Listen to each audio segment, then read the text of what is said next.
నమస్తే అండి, welcome back to Shri అక్షయ పాత్ర యూట్యూబ్ ఛానల్. అందరికీ శ్రావణ శుక్రవారం శుభాకాంక్షలండి. ఈరోజు శ్రావణ మాసంలో ఆఖరి శుక్రవారం సందర్భంగా మీ అందరికీ నేను ఒక అత్యంత శక్తివంతమైన పూజ గురించి చెప్పాలనుకుంటున్నాను. ఈ పూజ చేసిన వారికి జీవితాంతం డబ్బుకు ఎటువంటి లోటు ఉండదండి. అసలు ఈ పూజ ఏమిటి, దాని యొక్క నియమాలు ఏమిటి, దీనికి ఉద్యాపన ఉందా, దీనిని ఏ విధంగా చేయాలి అన్న విషయాలని ఈరోజు వీడియోలో మనం తెలుసుకుందాం. వీడియోలోకి వెళ్లే ముందు మీకు కనుక మా ఛానల్ నచ్చినట్టయితే లైక్ చేయండి, షేర్ చేయండి, సబ్స్క్రైబ్ చేయండి, ఇంకా బెల్ సింబల్ మీద క్లిక్ చేయండి. ఈ పూజ ఏమిటంటే లక్ష్మీదేవికి 108 రకాల పువ్వుల పూజ. ఈ పూజ ఎవ్వరైనా చేసుకోవచ్చండి. చక్కగా ఒక మంచి రోజు, ఒక మంచి తిథి చూసుకొని అమ్మవారికి ఈ పూజను మనం స్టార్ట్ చేయాలి. మనం ఏ రోజైతే పూజను స్టార్ట్ చేస్తున్నామో ఆ రోజు ఒక రకం కనీసం 108 పువ్వులు ఉండేటట్టుగా చూసుకొని పూజను మనం స్టార్ట్ చేసుకోవాలి. ఇలా మనం ఒక్కొక్క రకం 108 పువ్వులతో 108 రకాల పువ్వులతో అమ్మవారిని పూజ చేయాల్సి ఉంటుంది. ఈ పూజని కంప్లీట్ చేయడానికి మనకి ప్రత్యేకించి ఒక టైం లిమిట్ అంటూ ఉండదండి. మనం ఎప్పుడైనా ఈ పూజని కంప్లీట్ చేసుకోవచ్చు. ఈ పూజని కంప్లీట్ చేయడానికి చాలామందికి 1 ఇయర్ పట్టొచ్చు, 2 ఇయర్స్ పట్టొచ్చు, లేదా 6 మంత్స్లోనే కంప్లీట్ అవ్వచ్చు. అందుచేత దీనికి టైం లిమిట్ అంటూ లేదండి. ఏ రోజైతే మనం పూజను స్టార్ట్ చేస్తున్నామో ఆ రోజు మనం తలకు స్నానం చేసుకొని అమ్మవారి దగ్గర దీపం పెట్టుకొని అమ్మవారికి మొదటి రోజు కాబట్టి ఏదో ఒక నైవేద్యం వండి పెట్టి మనం సమకూర్చుకున్నటువంటి 108 పూలతో అమ్మవారి యొక్క అష్టోత్తర శతనామావళి 108 మంత్రాలతో అమ్మవారిని పూజిస్తూ ఒక్కొక్క పువ్వు అమ్మవారి యొక్క ప్రతిమ మీద వేయాలి.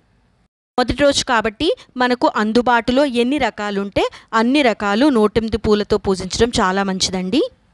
నేను కూడా ఈ పూజను చేశానండి. నేనైతే మొదటి రోజు 9 రకాల పువ్వులను సమకూర్చుకున్నాను. 9 రకాల పువ్వులు ఒక్కొక్క రకం 108 చొప్పున సమకూర్చుకున్నాను. మీకు కూడా ఎన్ని రకాలు సమకూర్తే అన్ని రకాల పూలు మొదటి రోజు పూజించుకోవచ్చు, లేదా కనీసం ఒక్క రకం 108 పువ్వులతో ఖచ్చితంగా పూజించాల్సి ఉంటుంది. ఈ 108 అనే సంఖ్యకి ఎంతో ప్రాముఖ్యత ఉందండి. అయితే మొత్తం 27 నక్షత్రాలు కదండి. అలాగే ఒక్కొక్క నక్షత్రానికి 4 పాదాలు ఉంటాయి కాబట్టి 27 × 4 అంటే 108 అవుతుంది. అమ్మవారిని 108 పూలతో 108 రకాలతో అలాగే 108 మంత్రాలతో పూజిస్తున్నాం. అంటే ఈ పూజను ఏ నక్షత్రంలో పుట్టినవారు చేసినా, ఏ పాదంలో పుట్టినవారు చేసినా అందరికీ మంచి జరగాలనే ఉద్దేశంతోనే మనం ఈ పూజను చేయడం జరుగుతుంది.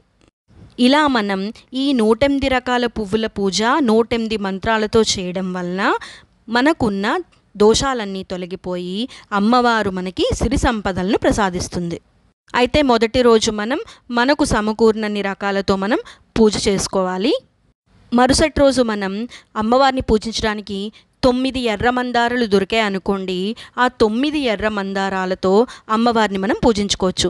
అంటే 108 మంత్రాలలో 9 పువ్వులకు సరిపడా 9 మంత్రాలు చదివి మిగిలిన మంత్రాలు కూడా చదువుతూ అప్పుడు మనం కుంకుమ పూజ కానీ లేదా అక్షింతలు కానీ అమ్మవారి మీద వేసి నమస్కరించుకోవాలి.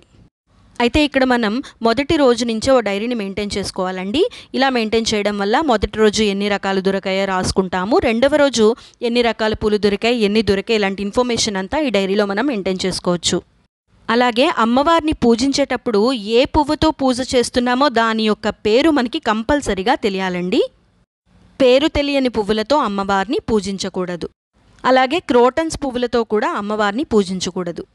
మందార పువ్వుల్లోనే మనకు చాలా రకాల మందార పూలు ఉంటాయండి. పసుపు మందారం, మిరప మందారం, ఎరుపు మందారం, తెలుపు మందారం, అలాగే చామంతి పూల్లో కూడా మనకి డిఫరెంట్ కలర్స్తో ఉంటాయి. అవన్నీ కూడా మనకి 108 రకాల్లోకి వచ్చేస్తాయి.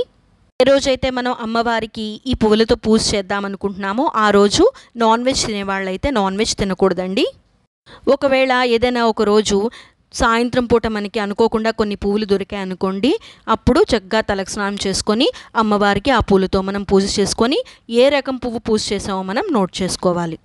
నేను పూజ చేసుకున్నప్పుడైతే మా చిన్నాన్నగారు నాకు వాళ్ళ ఊరు నుంచి రాత్రి 8 గంటలకు పెద్ద పెద్ద తామర పూలు తీసుకొచ్చారండి.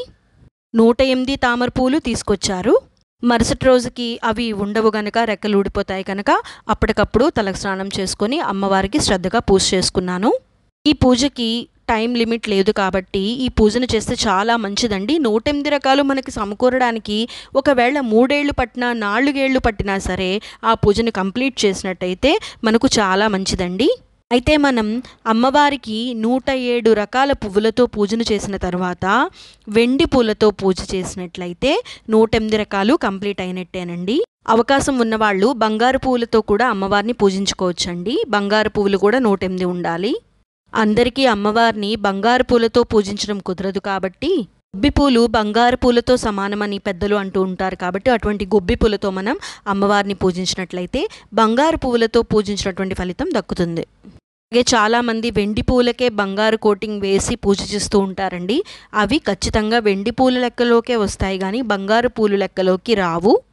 ఇలా 108 రకాల పువ్వుల పూజ మనం కంప్లీట్ చేసుకున్న తర్వాత ఉద్యాపన కూడా చేయాల్సి ఉంటుందండి ఈ పూజకి. ఈ పూజను పెళ్లి కాని అమ్మాయిలు చేసినట్లయితే ఉద్యాపన మాత్రం పెళ్ళైన తర్వాతే చేయాలి. ఉద్యాపన రోజు కూడా అమ్మవారిని భక్తి శ్రద్ధలతో 108 నామాలతో పూజించుకొని మీకు వీలైనంత మంది ముత్తైదులకు భోజనం పెట్టాల్సి ఉంటుంది. కాళ్లకు చక్కగా పసుపు రాసి పారాణి పెట్టి తాంబూలాన్ని ఇవ్వాలి. మనం చేసింది 108 రకాల పువ్వుల పూజ కాబట్టి కుదిరితే ఆ రోజు ఒక్కొక్క ముత్తైదువుకి ఒక్కొక్క వెండి పువ్వు సమర్పించినట్లయితే చాలా మంచిదండి. ఈ విధంగా ఈ పూజకు ఉద్యాపనను చేయాలి. ఇలా ఈ పూజను భక్తి శ్రద్ధలతో ఎవరైతే చేస్తారో వారికి ఎప్పుడూ కూడా డబ్బుకు లోటు ఉండదండి. ఎంతటి క్లిష్ట పరిస్థితులలోనైనా సరే వారికి డబ్బు ఏదో ఒక విధంగా సమకూరుతూ ఉంటుంది. ఇంతటి శక్తివంతమైన పూజ గురించి చాలామందికి తెలుస్తుందండి, కానీ తెలియని వారి గురించి తెలియచేయాలనే ఉద్దేశంతో నేను ఈ వీడియోని చేస్తున్నాను. ఇంకోటి ఏమిటంటే ఈ పూజకు మనం కలశం పెట్టనవసరం లేదండి. రెగ్యులర్గా మనం పూజను ఎలా చేసుకుంటామో అలాగే చేసుకోవచ్చు. ఏమైనా డౌట్స్ ఉన్నట్లయితే కామెంట్ సెక్షన్లో అడిగినట్లయితే నేను రిప్లై ఇస్తానండి. ఇదండి 108 రకాల పువ్వుల పూజ. ఇంతటి శక్తివంతమైన పూజను మీరు కూడా చేసుకొని అమ్మవారి కృపకు పాత్రులవుతారని కోరుకుంటున్నాను. ఈ వీడియో మీ అందరికీ నచ్చిందని ఆశిస్తున్నాను. నెక్స్ట్ టైం ఇంకొక మంచి వీడియోతో మళ్ళీ కలుద్దాం. అంతవరకు సెలవు. సర్వేజన సుఖినో భవంతు. మీకు గనక మా ఛానల్ నచ్చినట్టయితే లైక్ చేయండి, షేర్ చేయండి, సబ్స్క్రైబ్ చేయండి, ఇంకా బెల్ సింబల్ మీద క్లిక్ చేయండి.